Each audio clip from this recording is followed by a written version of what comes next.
Boa noite a todos. Boa noite, amigos. Olá, mestres, faixas pretas, professores, praticantes e admiradores de artes marciais. Paulo Sensei tá aqui. Ô, Ricardinho, do Jiu-Jitsu Bering. Vou convidar o mestre já aqui, peraí. Deixa eu convidar aqui o mestre, deixa eu me organizar aqui, deixa eu ver. Mestre Flávio, peraí. Como eu faço aqui? Deixa o mestre entrar que eu vou convidá-lo aqui. Deixa eu ver se eu tô.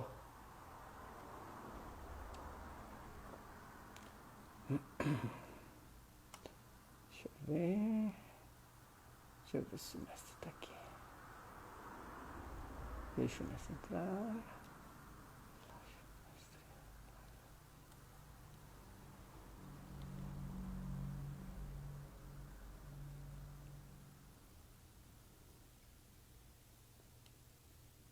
Esperando o mestre entrar aqui, espera um pouquinho.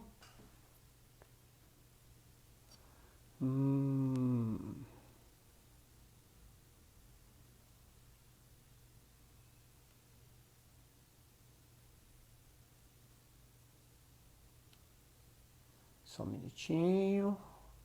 Opa, aqui, mestre Flávio. Mestre Flávio tá aqui, deixa eu... Aqui, ele já vai entrar, já tem um monte de gente entrando. Esperar mais um pouquinho. Salve, Grande mestre, salve! salve, salve, Quanto como está? tempo, mestre? Pois Tudo você, como é que bom? vai? Ótimo, fantástico, muito bem. Tá na sua cara, como sempre. Saúde, saúde de ferro. Ah, Muito obrigado pelo convite, mestre. O pessoal estava na maior expectativa aqui pô, que bom, que bom. para conhecer, para quem não conhecia o senhor, só conhecia pelo nome, né? Pelo famoso nome, mestre Flávio Bering, mas aqui pelo meu canal, quando eu anunciei, um monte de gente, pô, é verdade. Eu falei, tô falando sério que vai vir. E muito, muito obrigado mesmo por estar presente aqui hoje. O senhor dispensa a apresentação. Como eu Obrigado. anunciei na live, o senhor é uma lenda viva da história do nosso jiu-jitsu, do jiu-jitsu brasileiro. E o convite de hoje é falar, bater um papo filosófico com o senhor, já que o senhor tem tanta Então vamos, experiência, então, tanta história para contar, faz parte assim das raízes mais profundas do jiu-jitsu brasileiro. Então, primeiramente, agradecer e que bom vê-lo seguro, com saúde. E, enfim, tem um monte aqui, tem um monte de gente da Bering aqui, viu? já vi, o pessoal está Tem um monte chegando de aí. gente. É. Olha, em primeiro lugar, uma coisa que às vezes as pessoas falam, como você acabou de falar, e que, não sei, para mim dá uma mexida assim, chamar de lenda viva. Caramba! Ah, mas, caramba, não sei, não sei, eu não sei se fica complicado para mim para assumir alguma coisa nesse sentido, mas enfim. Na Mas é um verdade, o prazer, senhor, prazer. Mas na verdade o senhor não precisa assumir, o senhor realmente se conquistou além dos títulos, obviamente, né? Eu acho que é a história de uma figura que é pública, obviamente, e que conquistou através do esforço e do amor pela arte, né? Então, falando da minha pessoa, né? Lembrando de 10 anos atrás, quando o Exato. Fúvio, aliás, ele deve estar assistindo aqui com a gente, o Fúvio Saba, É, eu perguntei para ele, quando eu dava aula na FMU ainda, na Faculdade de Educação, eu falei assim, olha, eu estou chamando uma série de professores de artes marciais, já que eu era docente da faculdade e ministrava a disciplina de artes marciais na faculdade, né? exato. E aí eu perguntei pro Fúvio, a gente já se conhecia, eu falei, se tem alguém do jiu-jitsu que pelo menos saiba falar direito? Porque era desesperador aquilo. Às Aí vezes ele é. falou, não, lógico, vou falar, tá aqui o telefone do mestre Flávio. E eu entrei em contato com o senhor e o senhor de imediato já aceitou a dar palestra. Acho que o senhor ficou uns 2, 3 dias conversando lá com a turma da licenciatura e do bacharelado, se eu não me engano, não é? Foi. Com certeza, com certeza. Eu estou tentando aqui abrir um negócio, se eu ver se eu consigo. Mas Não, para a tranquilo. gente poder continuar conversando, Cara, é impressionante, porque tem tanta coisa que, de repente, a gente fica... Sabe o que acontece? Eu escrevo as coisas, aí depois eu arquivo. E para lembrar o nome do arquivo? Aí eu fico louco aqui procurando para ver se... Eu devia ter feito isso há mais tempo, mas acontece que eu estava jantando, porque eu tive um webinar com o pessoal, então saí dali, vi um jantar correndo e subi aqui para a gente conversar. Sim. Mas devia ter feito isso antes. Mas olha, Marcelo, é um prazer enorme. E vou dizer para você uma coisa que muita gente, eu comento com muita gente.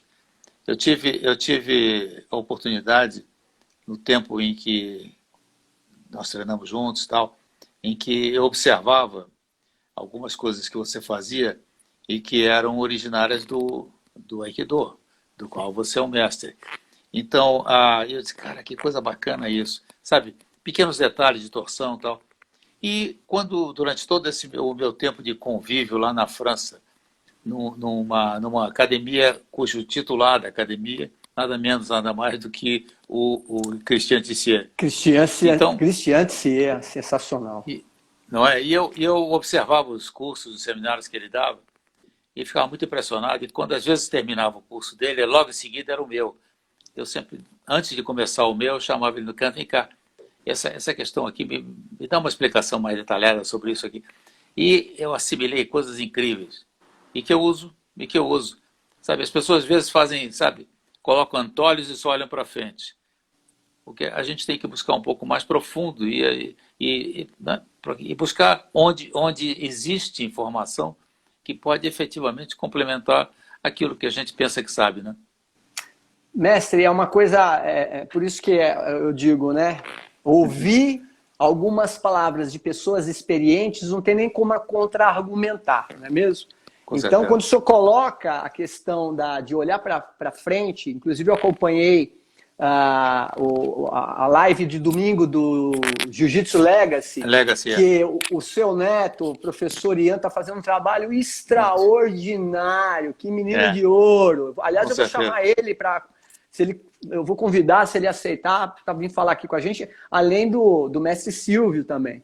Com certeza, fazer com a família toda, viu? Que bom, que bom. Me dá licença, viu, mestre? Não, com certeza. E cada um tem um montão de coisas importantes a falar, comentar, informar. E o senhor juntamente com o mestre João Alberto Barreto, falaram coisas muito, muito importantes, que é a questão da visão, de ter uma ampla visão, não só ficar na questão hermética do jiu-jitsu. Aliás, o assunto que eu vou perguntar, o que nós vamos discutir aqui, é justamente sobre isso, né? As vitórias e derrotas do jiu-jitsu ao longo do seu desenvolvimento aqui no Brasil e no mundo, né? Então, quando o senhor fala dessa natureza, né, da ampliação de olhar para as outras artes marciais e ver que tem coisa muito boa. Com certeza. Né? É genial isso. Eu tive o privilégio de viajar no mundo inteiro, tal, de conviver, por exemplo, na Europa, quase que a totalidade das pessoas que aderiram ao jiu-jitsu vem de outras artes marciais. Sim. Predominantemente judô e karatê. Então, a gente tem sempre muita coisa que aprender com todo mundo, porque, sabe, existem detalhes e segmentos dentro da própria arte que acendem uma luz que lhe permite enxergar um pouco mais profundo e entender a imensidão que existe atrás disso. E, como eu disse, eu tive o privilégio de estar durante muitos anos, foi de 2001 até 2010, 2011, uma coisa assim, quer dizer, mais de 10 anos, quer dizer, no Cercle Tissier, que é justamente o local onde o Christian Tissier está permanentemente, e observar o trabalho dele e observar o trabalho de outros mestres de outras artes marciais que lá estavam. Então, isso sem dúvida alguma amplia, porque a gente não pode ficar nessa, né, se trancar dentro de uma concha e achar que a gente tem o poder total e a sabedoria absoluta. Isso não existe.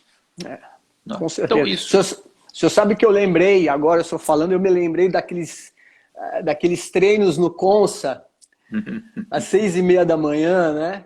E quanta troca tinha ali, né? Aliás, eu sou um dos praticantes de artes marciais que saí que fui conhecer o jiu-jitsu. Posteriormente, eu já era faixa preta na época que o senhor me convidou a mim o Guilherme, o Salsicha, Guilherme. e o Daniel Alemão, né? Que foi meu aluno, era meu aluno na FMU naquela época, né? Exatamente. E a gente era tudo faixa roxa ainda naquela época, né? E aqueles treinos do Contos era só preta e marrom e preta. Pegava fogo aquilo.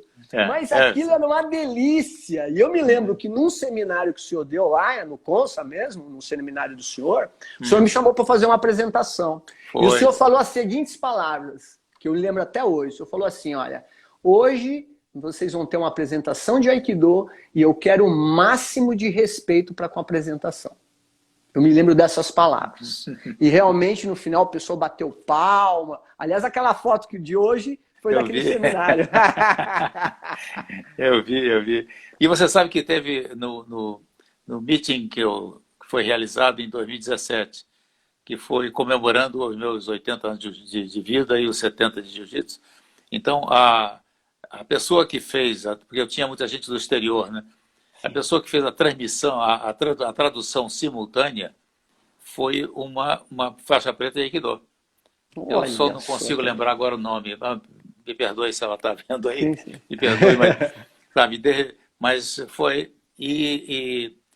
fantástico, porque, sabe, é uma possibilidade de integração, sabe? Sim. São culturas, troca de culturas, né? Quer dizer, a gente não pode ficar pensando toda a vida, né? Fechado dentro de uma concha, né? Estou repetindo isso, porque nós temos que nos libertar e encontrar caminhos quando eles estão, sabe? E não tentar desbravar coisas que a gente às vezes acha que conhece. Aliás, isso é um grande defeito, né? Isso eu tenho visto isso em partes do mundo, as pessoas que têm aquela sensação de que sabe. Sabe? Toda vez que eu começo um seminário, e hoje só dou seminários e cursos de formação e tal, então o que acontece é que eu sempre digo, pessoal, vamos primeiro partir do seguinte pressuposto. Você, não importa que graduação tenha, neste momento, você é um mero principiante. Todos nós. Sabe? Então, a partir de agora, você se liberte para você poder assimilar o que existe. Depois você faz a triagem que quiser. Executa como você achar mais bonito. Mas o importante é que a essência precisa ser assimilada. E como eu trabalho só em cima da essência e de fundamentos, então é muito mais fácil você entender, né? Quer dizer, e isso tem feito com que as pessoas tenham descortinado coisas fantásticas. E até às vezes, algumas manifestações assim, são mais emocionantes, né? Sim, e me emocionam também, mas é bacana. Não tenha dúvida, não tenha dúvida. Aliás, esse descortinamento, né, é o princípio fundamental do budismo, né? Exatamente. A abertura, se abrir os olhos, né, para a profundidade, né? Que bacana. Exatamente. Mestre, para quem está chegando agora, gente, live nada mais, nada menos com o mestre Flávio Bering. Não é para qualquer um, viu? Poxa, mestre, eu vou fazer uma introdução para a gente falar um pouquinho nesse papo filosófico, tá bom? Ok, vamos lá. Eu fiz uma introdução. Bom, que ótimo. O jiu-jitsu, o nosso jiu-jitsu, o jiu-jitsu brasileiro. Esta adaptação fonética do jiu-jitsu japonês, trazido pelo nipônico Mitsuyo Maeda, o Conde Koma, na década de 20. E que caiu nas graças e principalmente nos braços, mãos e pernas de uma tal família chamada Gracie.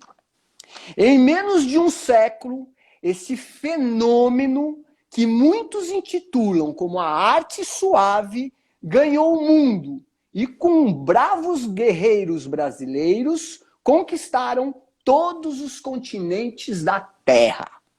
Os primórdios do jiu-jitsu tiveram a ousadia de enfrentar destemidamente qualquer lutador de qualquer modalidade de luta ou arte marcial, apenas com a certeza da vitória por submissão inevitável.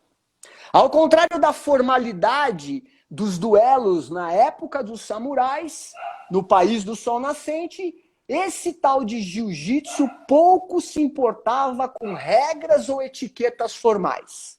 Então, minha pergunta, qual a fórmula dessa cultura marcial desprovida aparentemente de valores morais éticos advindos das grandes filosofias orientais?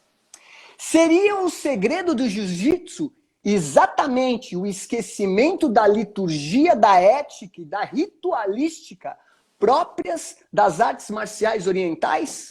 Mestre Flávio, quais foram as vitórias e derrotas do jiu-jitsu? A palavra é sua, mestre. Muito obrigado, muito obrigado. Mas, por gentileza, interrompa toda vez que você achar necessário para... Sim, pode deixar, mestre. Então, o seguinte, você falou num aspecto aí que é extremamente importante dentro dessa cultura. Houve um momento em que o jiu-jitsu Gracie, que nada mais era oriundo desse jiu-jitsu japonês que chegou com o Mitsui Maeda, ele efetivamente transformou essa forma oriental de cumprimentos e reverências e tudo mais, por um simples aperto de mão. Isso tinha um significado, não era para simplesmente assim, olha, não, vamos largar isso de mão. Não, era uma coisa típica do Ocidente, muito mais ocidental.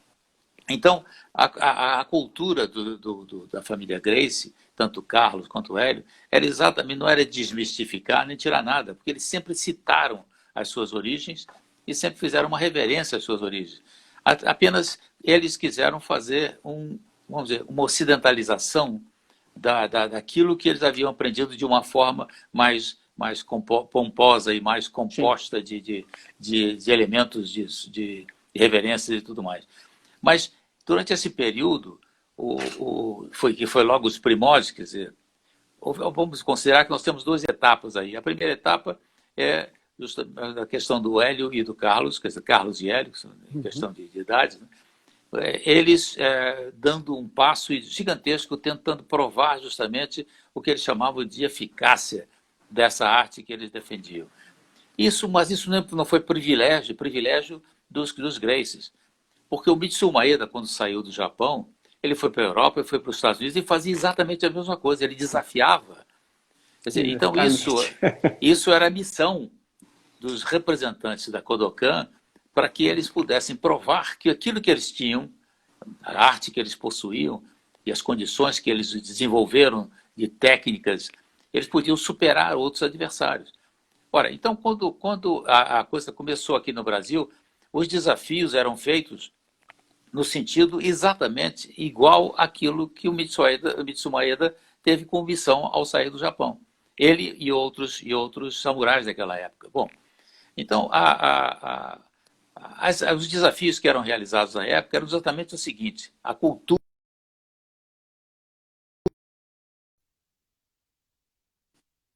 substância técnica e uma evolução interna de autoconfiança, equilíbrio e tudo mais. Então, esse era o objetivo. Como o Hélio, em geral, desafiava pessoas muito mais fortes do que ele, vinha exatamente como foi o início do UFC. O que aconteceu? O Royce enfrentava adversários muito maiores e muito mais fortes.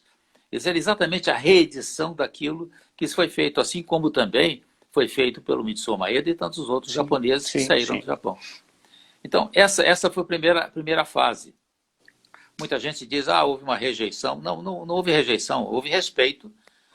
Agora, e uma admiração já desde o início, né, mestre? Com certeza, com certeza. Eu acredito que o jiu-jitsu daquela época, na década de 50, depois do início da década de 60, ele tomou um impulso gigantesco. Esse jiu-jitsu chamado jiu-jitsu Gracie. Quer dizer, com o passar do tempo, com o início da existência de novos professores, novas academias, e quando partiu para o exterior, esse jiu-jitsu Gracie passou a ter uma denominação de jiu-jitsu brasileiro. Quer dizer, porque era mais fácil de ser interpretado do que com um nome próprio, sabe?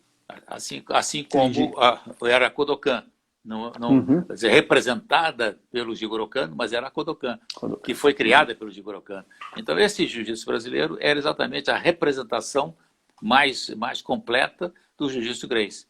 Quando eu estive nos Estados Unidos com o João Alberto Barreto, na década de 60, em 63, nós fizemos uma série de lutas, desafios, por conta própria. A gente foi lá para... Que ano que foi isso? Desculpa, mestre. Que ano que foi mais ou menos? 63. 63. 1963, exatamente. Final do ano de 63. Então, nós fomos e fizemos uma série de lutas, desafios, demonstrações.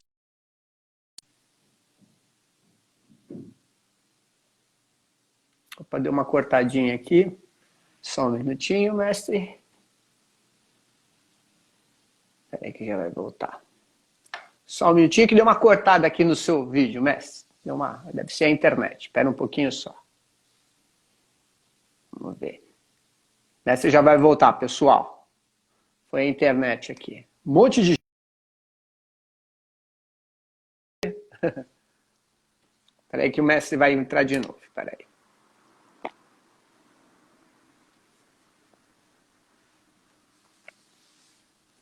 Voltou. Ô, mestre, voltou. Voltei. Então aí me pediu, é que a internet me pediu para reiniciar tudo. Então, não tem problema. Tamo junto. Então nessa nossa viagem, que foi um trabalho pioneiro, tal, que nós fizemos, nós surpreendemos as pessoas todas. E havia um praticante de outras artes marciais que vinham para ver, sabe, o que era aquilo, né? Que mágica era aquela, né? E nós fizemos uma série de lutas e todas com muito sucesso, não com o objetivo de superar ninguém, mas com o principal objetivo de demonstrar a eficácia e eficiência do nosso trabalho, o trabalho que tinha sido desenvolvido pela família Gracie.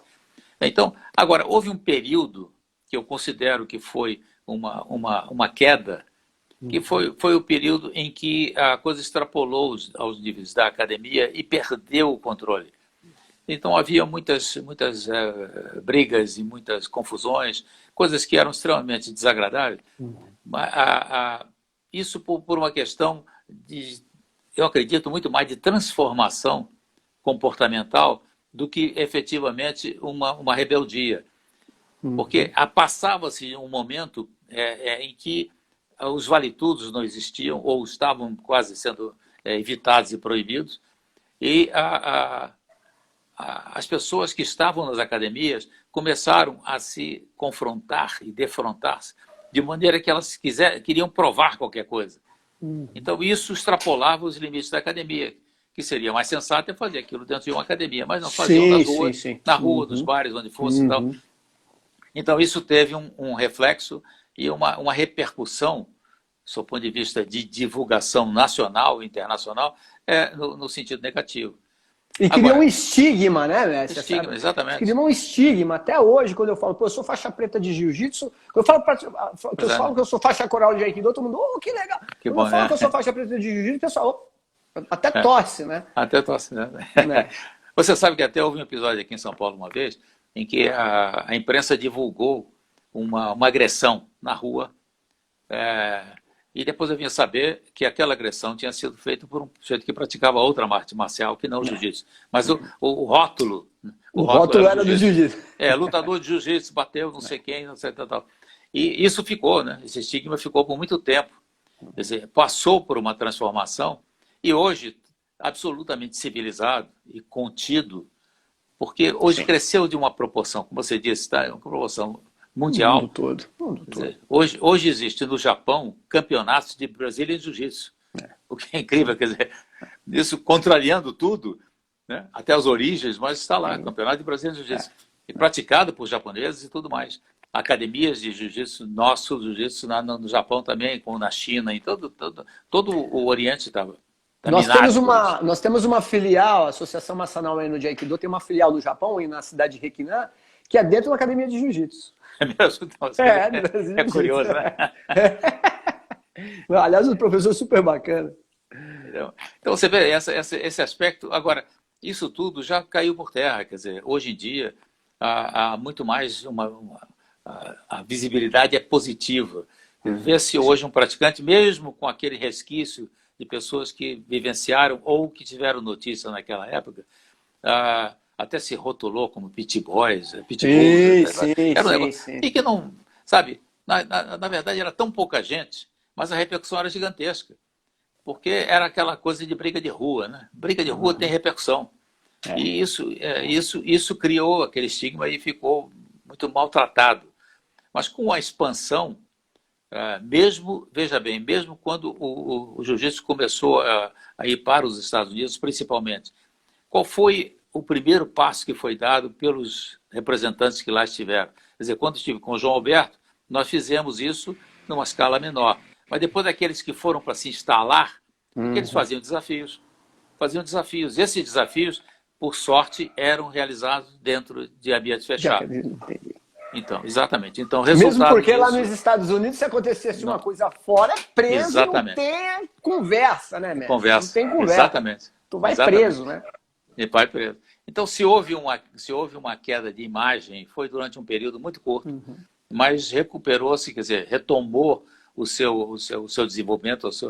Porque aconteceu também que você vê que hoje em dia, nos torneios e campeonatos que existem, existe um fator curioso que não havia no passado.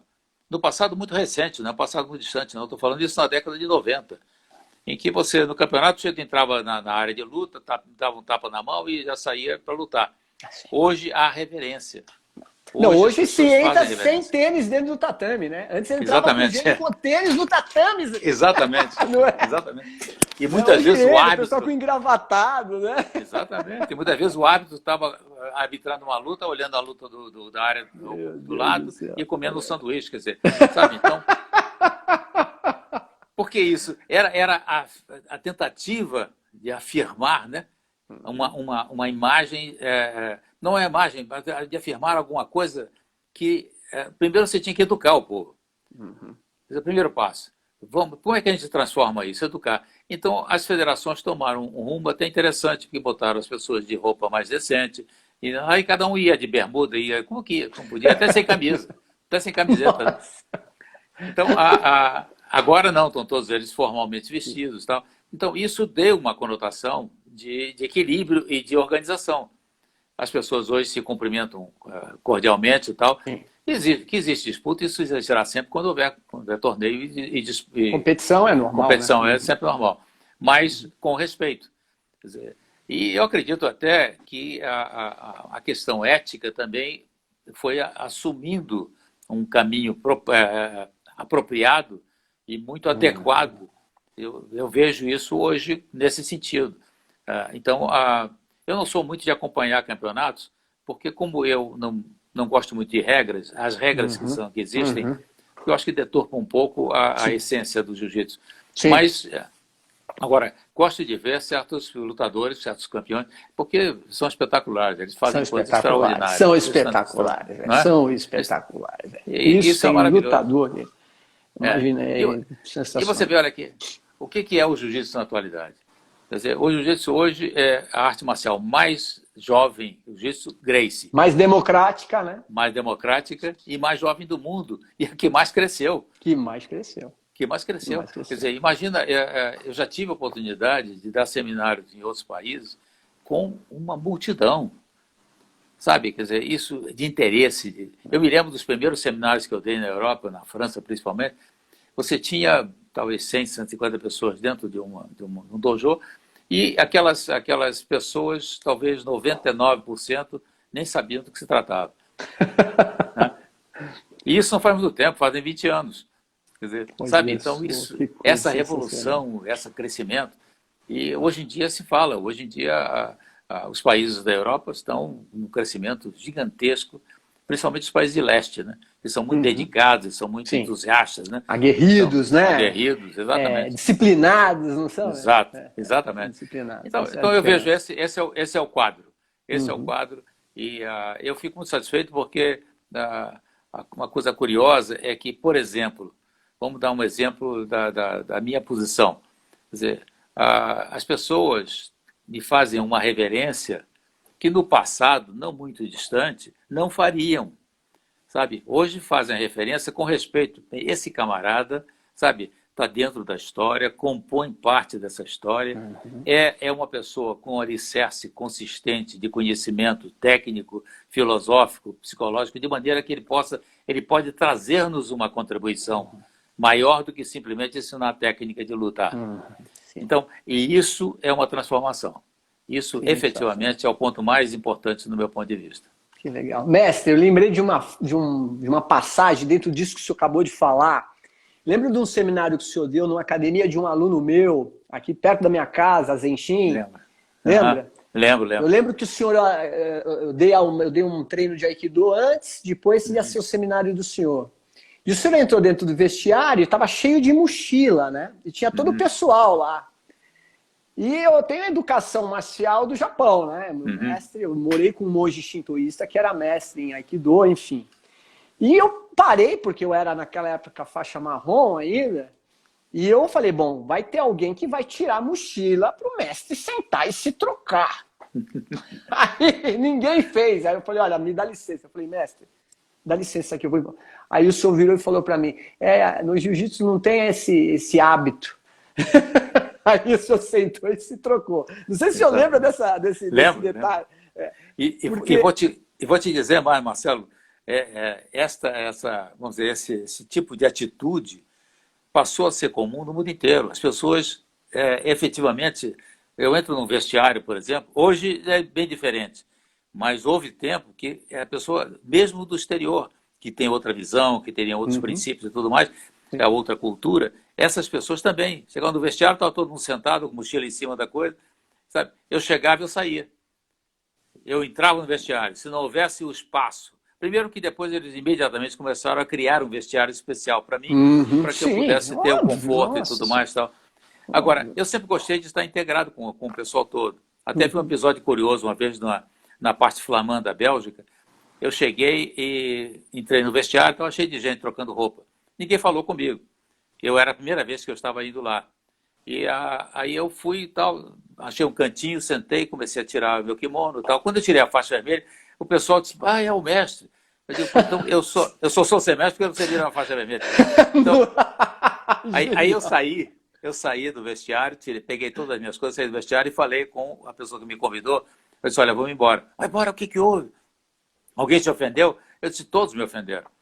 Porque eles não reverenciaram a pessoa, mas Reverenciar a faixa, né? a faixa e um título, pelo amor de Deus, sabe? Aí foi o início do meu seminário e foi isso. Aí você insistiu, não, fica, eu não ia embora mesmo. Mas enfim, mas Genial, mestre. não, não, eu Genial. adoro dar aula, então. Aí quando eu comecei o seminário foi uma lição. Eu digo, olha, atenção, já que vocês estão buscando o conhecimento, o primeiro passo do conhecimento é o respeito ao próximo para que você obtenha o autorrespeito. Sabe? Você sabendo respeitar, você sabe se respeitar. E se você sabe se respeitar, você vai conseguir efetivamente encontrar um ponto de equilíbrio no seu comportamento.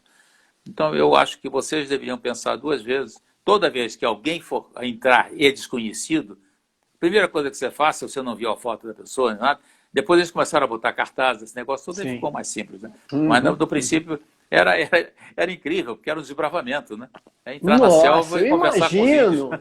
Nossa, eu imagino. Mestre, o senhor tá fazendo essa peregrinação. Eu acho que o senhor é um peregrino, não tem outra palavra.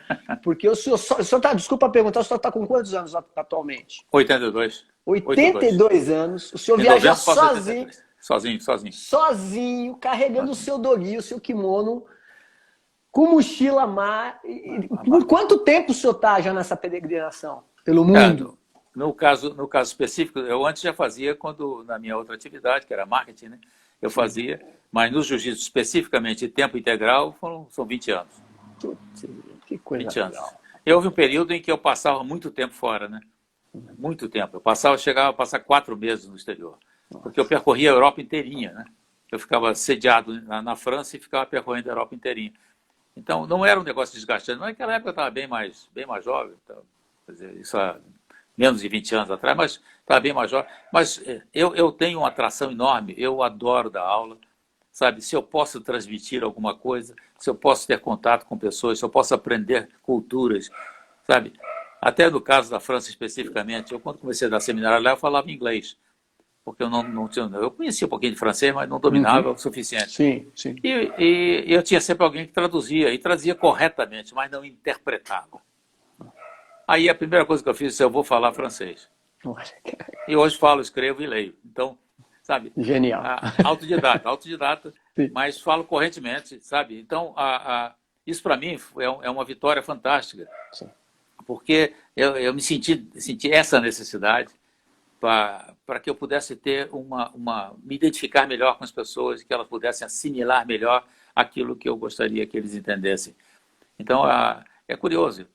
Eu tenho gente na Espanha, eu estou contando algumas coisas, só por curiosidade. Eu tenho gente na Espanha... Por favor, fica à vontade.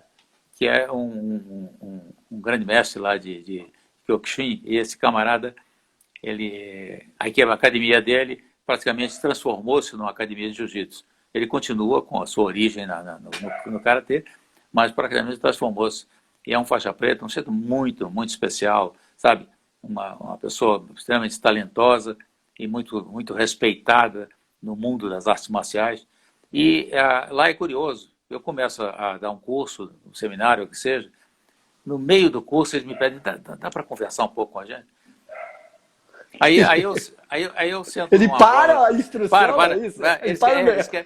Eles assim, aí depois ele me disse várias vezes, olha, é muito mais profundo, é muito mais importante quando você conversa conosco e que você, sabe, traz a sua experiência, a sua vivência, não contando história, não, mas falando sobre vivência, né? E que as pessoas preferem isso porque a técnica vem como consequência, né? O exercício vem como consequência, mas os valores morais, espirituais, éticos, esses estão em primeiro lugar. Então, isso quando eu tive a sorte de ser muito bem educado pela minha família e tal, então isso me ajuda muito, né? Que as pessoas entendam esse aspecto, entendam esse lado, tá? Fora do lado marcial. O lado marcial já tem uma outra dimensão, mas os dois associados, o efeito é extraordinário. Porque o jiu-jitsu, como arte marcial em geral, qualquer arte marcial, ela tem como fundamento e objetivo a educação, né? Educação, a formação do indivíduo. Sem dúvida. Mestre, o senhor falando isso, eu lembrei de outra época, aqueles treinos memoráveis, que nós chegávamos 6h30 da manhã lá no Consa, né? Aí treinava até mais ou menos umas 8, 8h30, nós íamos para a padaria. É isso. Perdi a conta. Dentro disso que você está falando, né, que a conversa, né, a experiência, os valores que eram colocados para a gente, todos ali babando por conhecimento, mas muito mais nas histórias, naquelas horas que a gente passava tomando café. E eu me lembro que a gente chegava 8 horas na padaria, às vezes perdi hora. Saía 11 horas da manhã batendo papo, escutando as histórias do senhor, que eram geniais, né? E você sabe uma coisa curiosa? Eu, no princípio, relutei de ir para a padaria. Sabe? Porque como eu não como nada daquilo, né? A minha alimentação é vegana, nada daquilo. O máximo que eu fazia ali era tomar um chá, né? Mas sim, exatamente. Mas o que era curioso é que eu relutei um bocado. Eu disse, não. O pessoal convidava, insistia e tal. Até que um dia, eu não me lembro quem foi, disse, não, vem com a gente, você tem que ir e tal. E aí fui e adorei, né? Eu adorei, achei fantástico, puxa vida, que era muito gostoso aquilo. Descontraído, né? Nossa, era muito bom aquilo. E era uma troca, né, Marcelo? Eu acho que sem dúvida, uma coisa que, sem dúvida. Aquilo... Sabe? Porque eu acho que nossa vida depende dessas trocas, né? Sim. Quer dizer, essas trocas que é uma forma de você evoluir, de uma forma de você enxergar melhor, com uma melhor perspectiva também, a vida, né? A vida que ela se põe na nossa frente. Quer dizer, hoje em dia, eu estava contando outro dia, eu já estou 122 dias em casa, com essa pandemia. Sim. E muita gente pergunta, como é que você aguenta? Como eu aguento? Eu não tenho nada que aguentar. Eu estou feliz, eu estou tranquilo, sabe? Dentro de mim, para mim. Isso é obviamente, eu estou com enorme sentimento por tudo que está ocorrendo no mundo, mas sim, dentro de mim, quer dizer, eu continuo, sabe, feliz e não, sabe, e descobri outras coisas, sabe, descobri uma coisa fantástica. Eu estou participando de lives a toda hora. Isso é magnífico, sabe, magnífico, porque eu estou me redescobrindo. Sabe, quer dizer, eu estou me reencontrando dentro de um patamar que, pelo fato de eu viver na estrada, viajando, tal, eu tinha uma outra perspectiva. Essa perspectiva mudou um pouco de rumo, porque você não está com a mão, você não está com a presença física. Uhum. Agora, o valor principal de tudo isso é a essência. É exatamente o que você tem de conteúdo, o seu conteúdo, né, como você citou no princípio, o seu conteúdo filosófico, humano, né, espiritual, esses valores é que são extraordinários.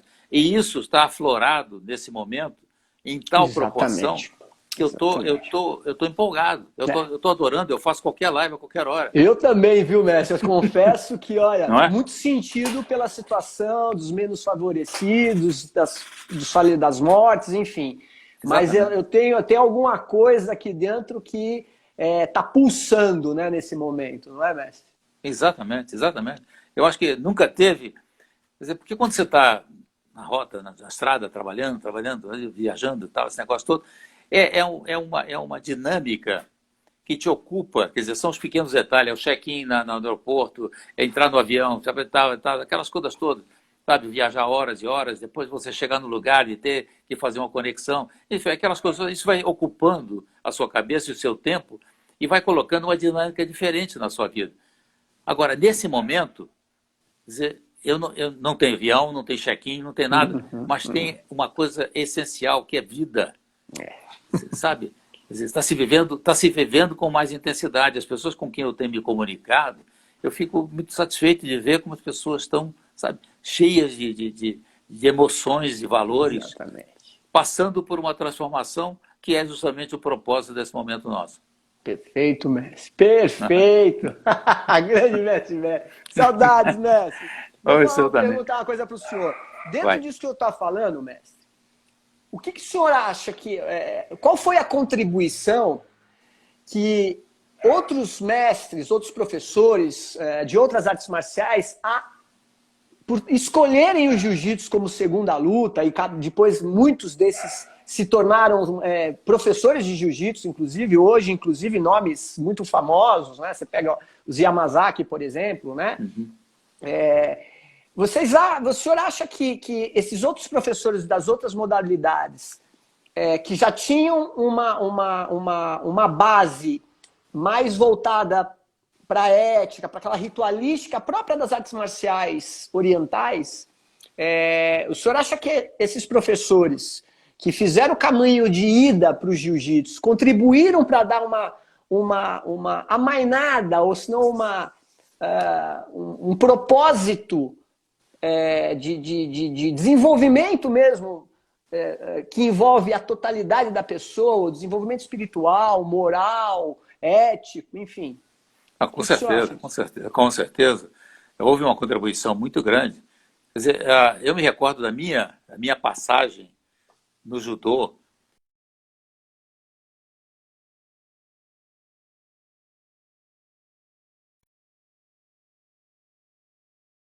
Eu acho que você está fora, tá?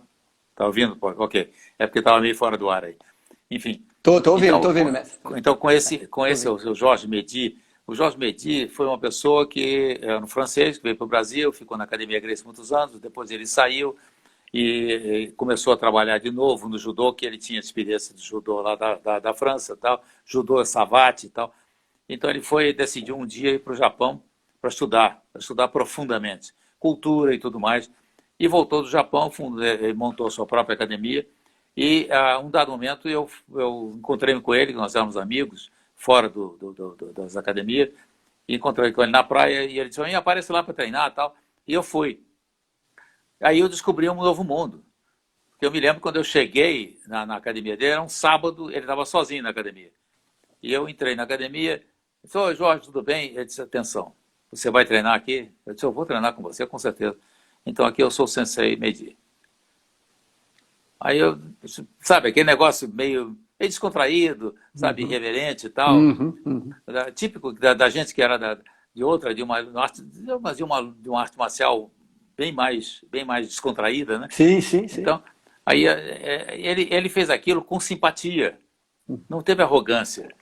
Então, com maior respeito, eu fui e me curvei, né? Me curvei automaticamente, e aquilo veio espontaneamente. Então, a partir daquele momento, essa minha cultura, quer dizer, foi se desenvolvendo, foi me aprofundando, encontrando justamente a razão pela qual vamos dizer, essa reverência toda ocorria, e eu comecei a passar isso nas escolas de jiu-jitsu onde eu passava.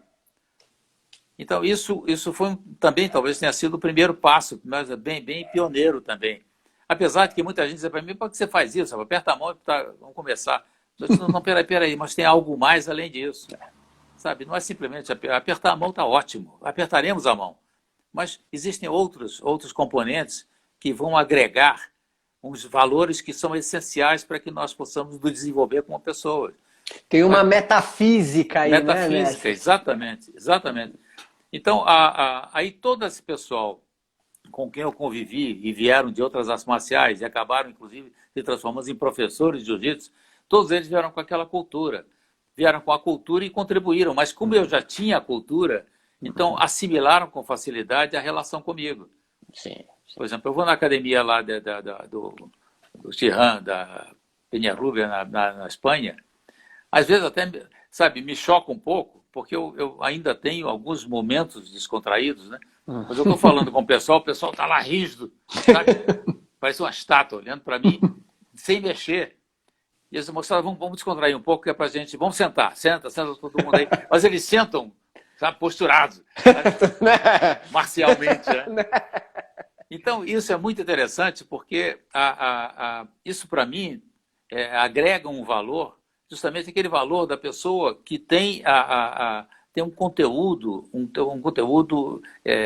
principalmente no que diz respeito a essa parte ética e reverencial. Né? Quer dizer, eu preciso entender que a pessoa que está na minha frente aqui está num patamar e traz uma contribuição cultural, espiritual, sabe, de tal forma que só a reverência é que pode explicitar o que eu sinto. Então, é a ritualística. A ritualística, exatamente. É aquela coisa quase que santificadora, né? Do exatamente. Respeito mútuo, né? Do encontro de almas, né? De almas. E eu me recordo que um dia eu fui na sua casa e você fez a cerimônia do chá comigo. Ah, lembra disso? É verdade. Lembro, claro. E eu fiquei numa emoção e contei para todo mundo. Eu estou emocionado agora. Pô. Eu fiquei numa emoção enorme. Eu disse, cara, que coisa magnífica. Porque ali era uma cerimônia, uma reverência e uma atenção, um carinho, sabe? Expressando o seu sentimento. Sabe, talvez muitos anos antes, sabe, eu achasse aquilo meio estranho e pudesse até, sabe, não ter o mesmo sentimento, mas aquilo acendeu mais uma fagulha na minha vivência, né? Porque eu disse assim, cara, esse rapaz que tem uma bagagem enorme, que sabe, tem também, é um mestre dentro da arte que ele pratica, ele fez uma cerimônia com uma reverência especial. Para mim, como ser humano, isso me toca, sabe? Agora, os títulos, isso tudo é relevante, sabe? Ser grande mestre ou não ser nada, também não faz diferença. Pouco importa. Mas aquilo ali, para mim, foram valores humanos e sentimentais. E aquele valor, para mim, foi extraordinário. E eu comento isso com todo mundo que eu viajo. Eu vivenciei o momento da cerimônia do chá e que foi um negócio extraordinário, sabe? Eu me senti de olhos fechados, eu estou em 1600 não sei quanto, sabe? Numa cabana com os samurais que legal. E a geisha veio fazer, sabe? Uma coisa desse tipo assim, veio fazer dentro do chá. Então, depois que passar tudo isso, eu vou ter que fazer de novo a cerimônia de chá para o senhor, mestre. Está combinado. Está combinado. E além disso, a gente vai almoçar. Pois vou convidar o pessoal da Bering para vir aqui. Isso, Maria. O mestre Luizinho Lopes, eu vou convidar todo mundo. Aí vai o Hugão, o Ribeiro. É isso aí. Deve estar assistindo a gente aqui, depois de eu passar. Ele tá aí, percebendo. Querido também pra caramba, não é? Muitos. Aquele pessoal é maravilhoso, maravilhoso. Mestre! Que é o que me dá essa alegria de ir para diante, né? São exatamente essas pessoas que me cercam, que estão comigo, que me acompanham, que acreditam no meu propósito, sabe? Muito mais do que simplesmente a parte tecnológica. A tecnológica, todo mundo sabe. Agora, o conteúdo humano requer um pouco de vivência. É isso, né? Que fica, né? Isso que agrega, isso que mexe com as nossas entranhas. Pois, antes de você me perguntar alguma coisa, eu queria te fazer uma colocação aqui. Lógico. Você vem de uma arte marcial, talvez a arte marcial de mais profundidade no que tange essa parte de respeito e de reverências.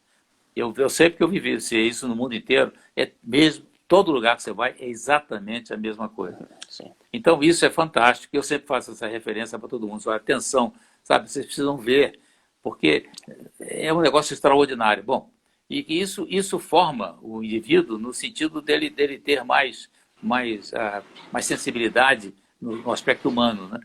Mas há um aspecto que é curioso pra caramba, que é o seguinte, eu já estava conversando com o João Alberto Barreto e dizendo para ele o seguinte, ô João, eu acho que nós temos que levar em conta, e as pessoas precisam aprender a entender a importância do lastro da cultura e da vivência e da experiência. Quer dizer, hoje nós não representamos simplesmente uma ação de jiu-jitsu. A gente representa uma instituição, e muito mais do que essa instituição, nós somos partes da cultura dessa instituição. Então, eu acho que as pessoas deviam pelo menos ouvir, sabe? Pelo menos ouvir, porque existe um conteúdo, não só na formulação histórica, mas um conteúdo humano, que é aquilo que faz a diferença no cotidiano de todos nós. Sabe? Coisa que no Oriente existe explicitamente, né? Sim. Mesmo E é com o a que cultura transforma. moderna. E é aquilo que transforma, né, mestre? Exatamente. Aquilo que educa verdadeiramente, aquilo que toca o aluno iniciante e mesmo o avançado, e que é aquilo que eu falei, aquilo mexe com as entranhas, não tem como você escapar daquela atitude introvertida, né? De escutar alguém falar, né? De você reverenciar uma pessoa, tendo a certeza, e digno dos grandes mestres que tenham esse dom, né? De se sentir tocado, né? Eu falo por experiência, eu treinei jiu-jitsu, comecei com o mestre Aloysio Costa Filho, né? Que era uma pessoa genial, genial. E infelizmente faleceu, faleceu por um acidente de carro, e eu visitei várias academias, mas várias academias mesmo.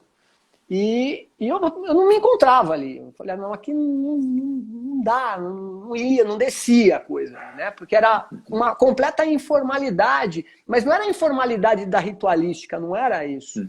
Era a informalidade, existia um abismo relacional, sabe? Exato. E quando eu fui apresentado para o senhor através do Fúvio, eu falei, poxa vida, aqui finalmente eu achei. E por sorte, e pela sua gentileza, eu fiz parte aí de um bom tempo aí dos treinos lá do Consa, que maravilhoso. Eu sou muito grato ao senhor, mestre. O senhor é uma referência para mim de pessoa, de hombridade, de honestidade e, acima de tudo, de um professorado, né? de uma conduta que realmente... E eu acho que eu não falo, tá cheio de gente aqui da Bering, né? E que admiradores dos seus. Tá vendo? Tá um monte de coração aqui.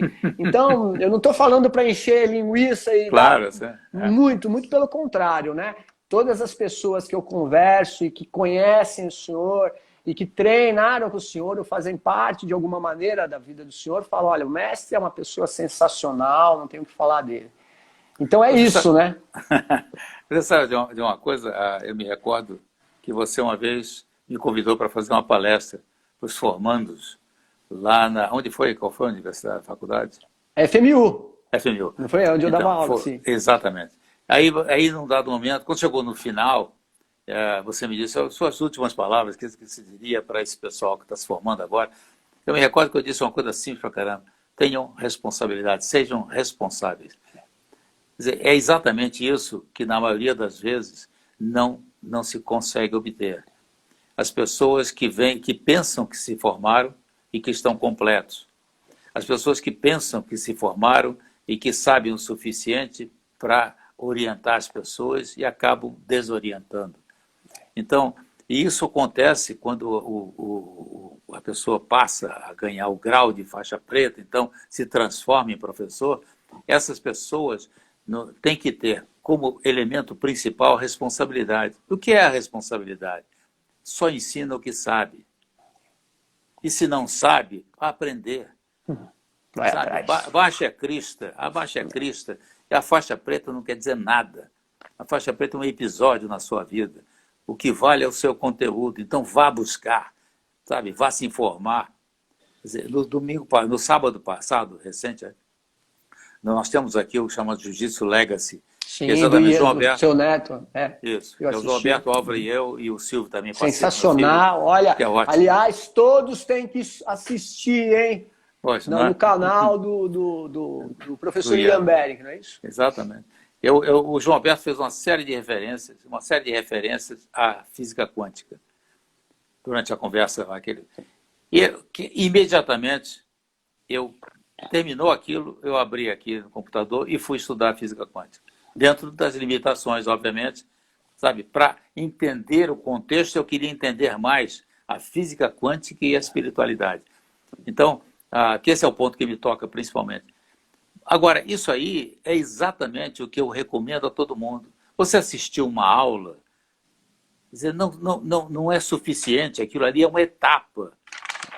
Depois vai buscar o aprofundamento técnico, científico, para que você possa entender o porquê, para que você possa efetivamente galgar um patamar que é essencial para que você, ao transmitir, assuma a grande responsabilidade de que o caminho, pelo menos o caminho é aquele. Sabe? Então, esse é o aspecto. Então, eu acho que muitas coisas que as pessoas fazem, quer dizer, eu vejo, por exemplo, o formando de educação física. O que acontece com ele? Sabe? Ele sai dali com a responsabilidade de, entre outras coisas, de orientar pessoas. Sim. Aí ele sai, sabe, como a formação dele talvez não tenha sido adequada, ou ele pouco se interessou, sabe, era só o diploma, mas como ele assumiu aquilo como profissão, então ele está sendo irresponsável. É como você estudar medicina, sabe, qualquer ciência que você lide com pessoas, como psicologia, sabe, pedagogia, é essencial o seu aprofundamento, o seu lastro de sensibilidade e sentimento. Senão não adianta nada. Não adianta nada. Sabe? Quer dizer, então, eu acho que isso é a grande contribuição que as pessoas com mais vivência podem trazer. Sabe? É isso que eu digo. Quer dizer, ouçam. Quando o João Alberto Barreto está falando, ouça. Mesmo que você diga assim, eu não estou entendendo genial, nada. Não mas importa. é genial. É genial. Você está entendendo? Você não está entendendo naquele momento. Talvez uma palavra ou outra, uma citação ou outra, para você aquilo, citação de filósofo ou de psicólogo. Tal. Não, esse é apenas um detalhe.